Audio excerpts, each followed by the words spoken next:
The Gleaner K sat in the middle of Carl Brennan's dealership yard like a stubborn mule that had decided once and for all that it was done working. 3 days it had been there. 3 days of mechanics crawling under it, over it, through it, and it still would not fire. It was a Tuesday morning in September of 1979, and Dale Hoffman was already laughing before he'd finished climbing out of his truck. He was the regional service manager for Agritech Solutions out of Wichita, and he'd driven 2 hours specifically to be the man who solved this problem, which meant he had already decided, somewhere on the highway between Wichita and Harlan County, that he was going to enjoy this. "You got a dinosaur here, Carl," he said, slapping the hood of the Gleaner K with an open palm. "I've seen this before. These old K series, they're museum pieces. You're not going to fix this. You're going to replace it." He pulled out a cigarette, lit it, looked at the machine the way a man looks at something he's already written off.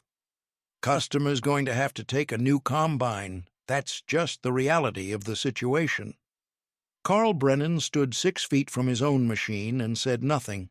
He was 51 years old, had run this dealership for 19 years, and he knew what this combine meant to the man who'd brought it in. Howard Kettler had bought that Gleaner K new in 1972 for $18,400, every dollar of it borrowed, and had paid it off over 7 years of good harvests and 2 years of very bad ones. He was not going to walk away from it. He couldn't afford to, and the wheat standing in his 340 acres was ready right now, this week. And the forecast was showing rain by Thursday. The financial math was ugly. Brennan's dealership was on the hook for the loaner equipment already out at Kettler's farm, a 1977 John Deere 6600 that Kettler had refused to run because it wasn't set up right for the crop conditions, which was its own separate argument. And every day that Gleaner K sat in the yard was another day of liability, another conversation with the Kettler family, another hour of mechanics billing time against a job that wasn't moving. Dale Hoffman wasn't the first expert through that yard. The first had been Brennan's own head mechanic, a solid man named Roy Tisch, who had been working combines since 1961 and who had, after 14 hours spread across 2 days, told Brennan quietly that he was stumped. "She cranks," Roy had said. "She just won't catch. I've checked everything I know to check." That was Sunday evening. By Monday morning, Brennan had called in a factory-trained technician from the Gleaner distributor in Salina. That man, young, confident, carrying a diagnostic kit that cost more than most people's cars, had spent 6 hours on it and left without a word, just a handwritten note that said fuel delivery appears adequate, ignition system within spec, cause of failure undetermined. That was the kind of note that cost a man his sleep. Now it was Tuesday, and Dale Hoffman was walking slow circles around the machine, smoking his cigarette, making comments to the 2 mechanics sitting on upturned buckets nearby. "You see that fuel injector housing?" he said, pointing. "That's a known problem area on these. Whole injection pump assembly is basically a ticking clock on the K series. My opinion, and I've seen about 30 of these in the last 5 years, is that the pump is gone, and you're not finding a rebuilt pump for one of these in less than 3 weeks, probably 6. He paused to let that land. "Customer's looking at 6 weeks minimum, or he buys a new machine. Those are his options." Roy Tisch looked at the ground. The 2 other mechanics looked at each other. Carl Brennan looked at his hands. Hoffman pulled out his order pad. "I can have a new Gleaner L or an International 146 here by Friday. Customer takes the new machine. We deal with this one as a trade or a parts unit. Everybody moves forward." He looked at Brennan directly. "That's the professional recommendation." That is where things stood on that Tuesday morning. The machine dead, the experts finished, the wheat standing, the rain coming, and a regional service manager already writing up a replacement order, when Eldon Schraft drove his 1966 Ford pickup into the far end of the dealership lot and parked it in the gravel near the fence. Now, to understand what happened next, you have to understand who Eldon Schraft was, and that takes a moment. Eldon was 73 years old. He had farmed the same 280 acres of Harlan County ground since 1934, when his father Rupert handed him a pair of work gloves and told him he was old enough to pull his weight. He had never left, never wanted to. He'd watched neighbors retire, sell, consolidate into bigger operations, and he'd simply kept doing what he'd always done: planting in May, harvesting in September, putting things away clean and dry in October, and spending the winter maintaining everything he owned so it would be ready again in spring. He drove a pickup with 214,000 miles on it and a heater that worked when it felt like it. His barn was the most organized building in the county. Every tool on a labeled hook, every part in a labeled coffee can, every piece of equipment greased and checked on a schedule he kept in a spiral notebook that dated back to 1958. And in the back corner of that barn, under a canvas tarp that Eldon re-oiled every 2 years, sat a 1948 Gleaner Model A combine. The same machine his father Rupert had purchased new in September of 1948 for $2,200 cash money saved over 11 years of careful farming. Rupert Schraft had driven to the dealer in Hutchinson personally to buy it, had inspected every fitting and bolt before signing the paper, and had told Eldon on the drive home that this machine would outlast both of them if they treated it right. Rupert had been correct on both counts. The county had its opinions about Eldon and his machines. At the co-op in town, where farmers gathered on Tuesday and Thursday mornings for coffee and argument, the standing joke was that Eldon Schraft would be the last man in Kansas harvesting with equipment from the Truman administration.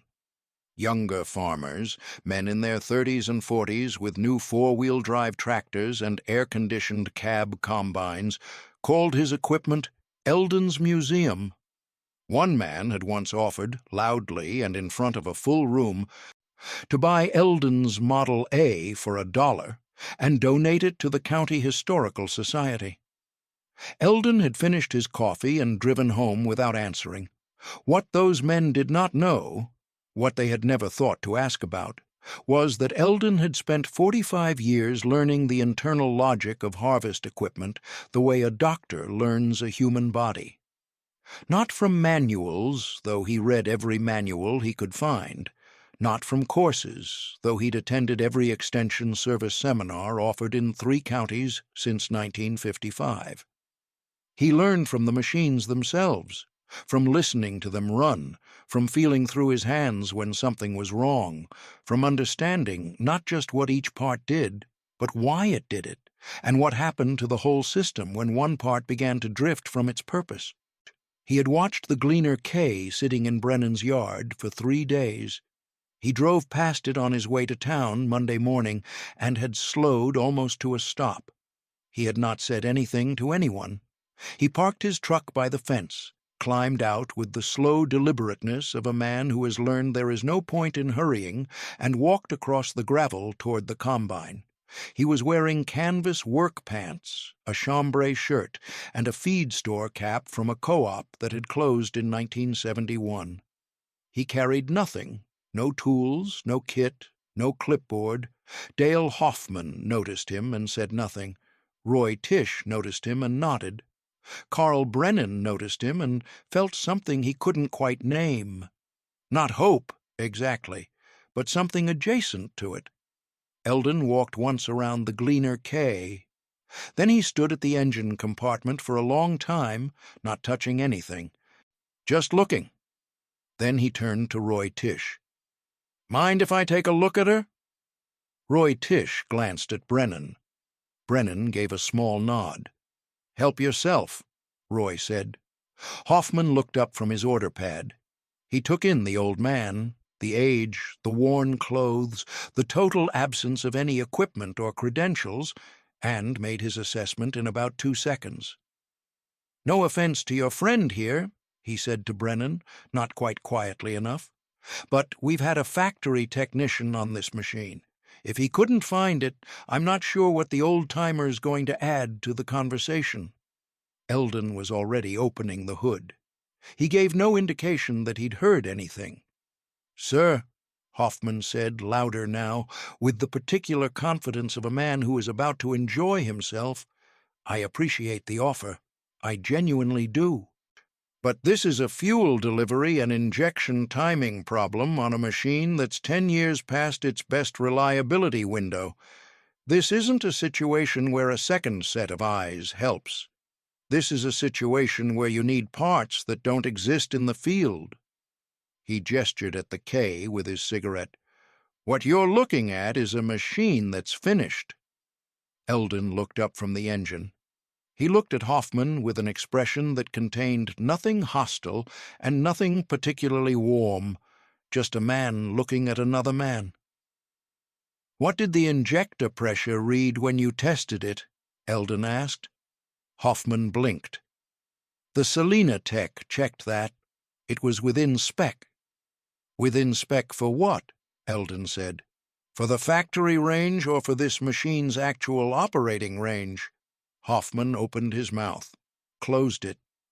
One of the young mechanics on the bucket looked up from the ground.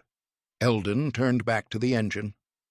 "The Gleaner K runs a narrower injection pressure band than the factory documentation shows.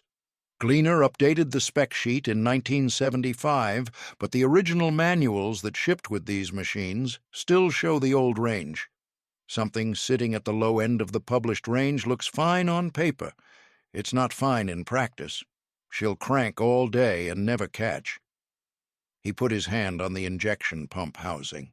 Not testing anything, just resting it there, the way you'd put your hand on the shoulder of something familiar. "And there's something else. These machines have a secondary air bleed pathway in the fuel system that most people don't know exists because it's not labeled in the service manual. Then it's in the original engineering documentation that Gleaner published for their own field technicians in 1970. If that pathway gets a partial blockage, not a full blockage, just partial, she'll show adequate fuel delivery on every standard test and still not fire." The yard was quiet. Even Hoffman had stopped writing. "You're telling me there's a fuel system pathway that's not in the service manual," Hoffman said. "Not in the service manual that shipped with the machine," Eldon said. "It's in the Gleaner Field Service Bulletin from March of 1970, bulletin number FS-70-14. He paused. "I have a copy at home." Roy Tisch was standing up from his bucket. Eldon looked at Carl Brennan. "I'm not going to charge you for this. If I'm wrong, you've lost 40 minutes. If I'm right, your man gets his harvest done before the rain." He looked at the machine. "All I'd ask is a small donation to the County Historical Society when it's finished. They helped me restore the Model A few years back. $20 would do it." Brennan looked at Hoffman. Hoffman spread his hands, a gesture that meant it's your yard. "Go ahead, Eldon," Brennan said. Hoffman walked to the far side of the yard and leaned against the fence. He pulled out another cigarette. He was not quite smiling anymore. Eldon Schraft worked without rushing and without wasted motion. He started at the injection pump and checked the pressure with a gauge he borrowed from Roy's toolbox. He read the number, nodded to himself, and noted the reading in the spiral notebook he had pulled from his shirt pocket. Then he traced the fuel line from the tank forward, not visually, but with his fingers, pressing at intervals, feeling for resistance and temperature differential. He did this for 6 minutes without speaking. Then he stopped at a section of line near the secondary filter housing, a section that looked to every eye that had already examined it entirely normal. He pressed his thumb against the fitting. He pressed again. He straightened up. "Roy," he said, "you have a half-inch line wrench?" Roy had one in his hand inside of 15 seconds. What Eldon found, once he had the fitting off, was not dramatic. There was no obvious blockage, no visible debris, no part that had visibly failed. What there was, and you had to know to look for it, had to know exactly what you were looking for, was a thin film of varnish deposit built up around the secondary air bleed port. Not enough to stop fuel flow, enough in the specific pressure conditions the Gleaner K ran under to prevent the secondary bleeding action that allowed the injection system to self-prime correctly under cold start conditions. The machine could crank for an hour, and the fuel would reach every measurable checkpoint and still not generate the priming cycle the injection pump needed to fire. It was the kind of failure that looked like nothing and was everything. Eldon cleaned the port with a length of baling wire he took from his shirt pocket. He carried baling wire the way other men carried pens, and then blew through it to verify the passage was clear. He reassembled the fitting. He checked the injection pressure again and made another note in his notebook. "Let her sit 2 minutes," he said to Roy. "Then try her." Roy looked at the machine, then at Eldon. Then he climbed up and settled into the operator's seat. He waited 2 minutes exactly, watching the second hand on his watch, which was a habit he'd picked up somewhere and never dropped. Then he turned the key. The Gleaner K fired on the first try. Not a cough, not a struggle. It fired clean and settled into a steady, even idle that filled the whole yard with the particular sound of a machine that is doing exactly what it was built to do. For about 4 seconds, nobody moved.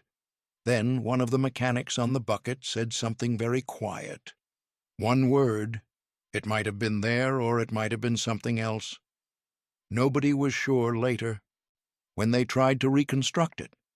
Roy Tish sat in the seat with his hand still on the key and looked at the gauges, not because he needed to check them, but because he needed a moment to adjust to what had just happened. The engine ran clean. Oil pressure came up immediately, temperature climbing steady, every gauge doing exactly what it was supposed to do. Eldon was already winding up the fuel line and returning Roy's wrench to the correct slot in the toolbox. He moved without hurry and without any visible acknowledgement that something remarkable had occurred.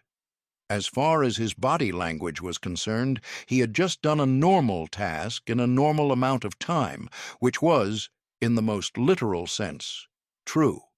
Carl Brennan walked over and stood next to the running combine and looked at it the way a man looks at something he had briefly given up on. He put his hand on the side of the machine and he left it there. The 2 young mechanics were standing now, both of them looking at Eldon. Neither spoke. Hoffman pushed off from the fence and walked back across the yard. He moved slowly, which was not how he'd moved any other time that morning. He stopped about 10 feet from Eldon and stood there. Eldon was making a final note in his spiral notebook.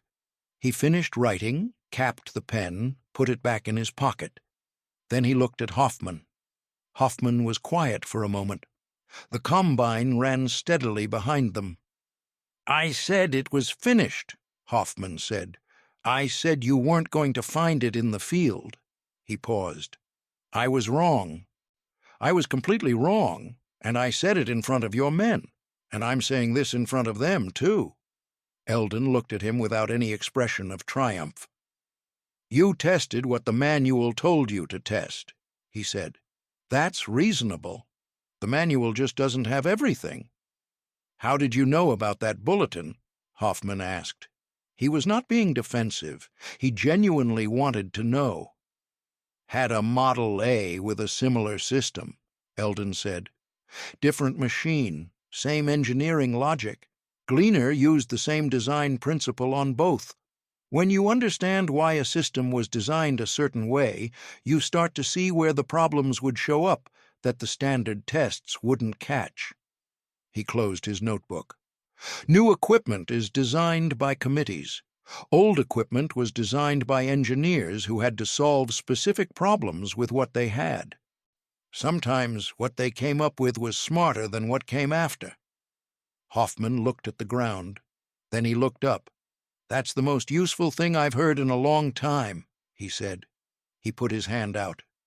Eldon took it, and they shook, a solid, plain, unhurried handshake between two men who now understood something about each other that had not existed an hour before.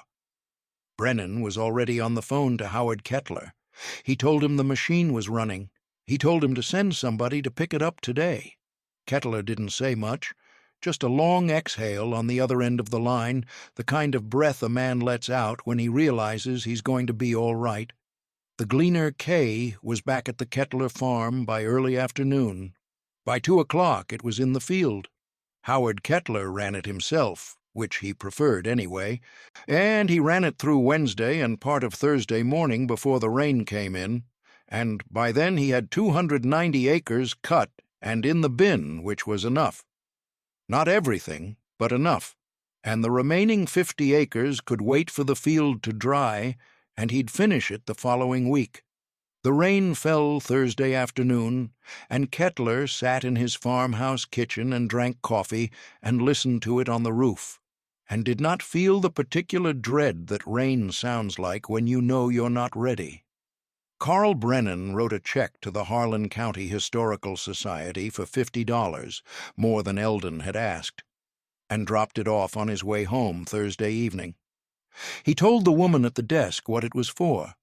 She wrote it in the ledger and thanked him.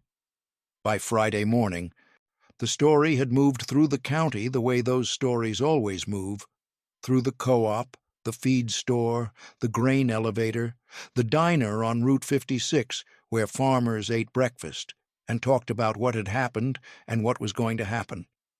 The specific details shifted slightly in each retelling, as they always do, but the core of it stayed intact. 3 days, 2 expert mechanics, 1 factory technician, 1 regional service manager, and then Eldon Schraft. 40 minutes. Done. Dale Hoffman drove back to Wichita that Thursday. Over the next month, he drove to the Kansas State Extension Library in Manhattan and found a complete set of Gleaner Field Service Bulletins from 1968 through 1976. He read through all of them over 2 evenings. He found 7 bulletins describing system behaviors and failure modes that did not appear in any standard service manual he'd ever trained from. He started including those bulletins in his technicians' training binders. He told his crew, without making it a big announcement, just folding it into a regular meeting, that there was information in old engineering documentation that the standard manuals had dropped and that it was worth knowing. He never described it as something he'd learned from an old farmer in a dealership yard, though that was the truth of it. Some lessons you carry quietly. He also started, on service calls involving older equipment, asking a question he had never asked before. "Is there anyone local who's worked on this machine a long time?" The question made his younger technicians look at him sideways. He asked it anyway. Twice in the following year, the person they found changed the outcome completely. Eldon Schraft went home on Tuesday, ate lunch, and went out to the barn to check on his Model A, which he started on the first Tuesday of every month, whether it needed it or not. It started on the 3rd pull, which was normal. He let it run for 15 minutes, checked the oil and coolant, wiped down the fittings, and shut it off. He hung everything back on its labeled hook. He did not mention the Gleaner K to anyone. When it came up at the co-op the following Tuesday, and it did come up almost immediately because Roy Tisch had told someone and that someone had told everyone, Eldon drank his coffee and didn't add anything. One of the younger farmers said, not unkindly, "Eldon, how'd you know all that?" And Eldon thought about it for a moment and said, "Paid attention," and then the conversation moved on, which was exactly what he wanted. He kept farming. That fall, he put away 190 acres of milo, which was a reasonable yield for the conditions. In November, he pulled every piece of equipment into the barn and spent 3 weeks going through everything: oil, belts, chains, bearings, anything that showed wear. He replaced what needed replacing and lubricated what needed lubrication and made notes in his spiral notebook about what to watch in the spring. The Model A got its November maintenance the same as everything else. He ran it, checked it, covered it with the canvas tarp, and went inside. In 1984, Eldon's son, David, moved back to the farm from Wichita, where a job in manufacturing had gone the way a lot of manufacturing jobs went in those years. He was 38, broad-shouldered, more comfortable with engines than he'd ever been with offices, and quietly relieved to be home. He walked into the barn the first week back and pulled the tarp off the Model A and stood looking at it for a while. "Dad," he said that evening, "you really want to keep that old combine running?" Eldon was reading the farm section of the paper. He looked up. "She does what she's supposed to do," he said. David looked at him for a moment and then looked at the wall and did not argue, which was itself a form of understanding. He learned, not all at once, and not from any single lesson, but from working alongside his father over the following years, from watching the way Eldon approached a machine that wasn't running correctly, from learning to listen before reaching for a wrench, from understanding that a system's behavior under stress tells you things that a static inspection cannot. He started keeping his own notebook. Eldon noticed, but didn't say anything about it. By 1989, David was running the farm with his father moving from full partner to senior advisor, which in practice meant Eldon still worked every day, but David made the final calls. The Model A was still in the barn. David had started it on the first Tuesday of every month, which was the schedule his father kept, and he did it without being asked. In August of 1991, they took the Model A to the Harlan County Fair, which they had done every year since 1961. There was a working antique equipment display on the south end of the fairgrounds, and the Model A was one of 3 or 4 machines that people actually gathered around, partly for the rarity of it, partly because it still ran, and partly because David Schraft could explain in plain language exactly how it worked and why certain things about the design were smarter than what came after. A boy of about 12 stood at the front of the machine for a long time one afternoon, asking questions. David answered every one of them. At the end, the boy asked how old the machine was, and David told him 43 years. The boy looked at the machine and said, "It still works?" And David said, "Starts on the 3rd pull." And the boy looked at it with the particular expression children wear when something has exceeded their expectations. In the late summer of 1997, a grain elevator on the north edge of Harlan County had a structural problem with its loading auger assembly. A component that had jammed in a way that threatened to damage the main drive shaft, and if the drive shaft went, the elevator was looking at weeks of downtime during the tail end of harvest. They brought in a crew with a hydraulic system designed to release the jam, and the hydraulic system couldn't generate the precise controlled pressure the job needed. It either wasn't enough or it was too much, and too much would finish the drive shaft entirely. Someone at the elevator mentioned Eldon Schraft, though by 1997 Eldon was 81 and largely out of active service work. So they called David. David drove out, looked at the assembly, and went home and came back with a mechanical leverage system he'd built from components in the barn, a system based on principles his father had taught him, applied to a problem his father had never specifically seen. It took him 2.5 hours. The auger released cleanly. The drive shaft was undamaged. The elevator was running by the following morning. The crew supervisor, a man from a contracting company out of Dodge City who had never heard of the Schrafts and had no reason to expect anything other than a local farmer taking a look, asked David afterward how he'd known the approach would work. David thought about it. "My father taught me that if you understand why something is built the way it is, you can usually figure out what it needs," he said. "That's the whole thing, really." The supervisor wrote that down. He didn't know why. He kept the note in his truck for 2 years. The Model A is still in the barn on the Schraft property. David's daughter, Rachel, who is 26 and has been working the farm for 3 years now, starts it on the first Tuesday of every month.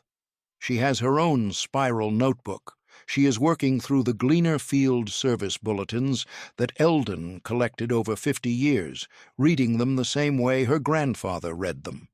Not for entertainment, but because she intends to understand why things were built the way they were built.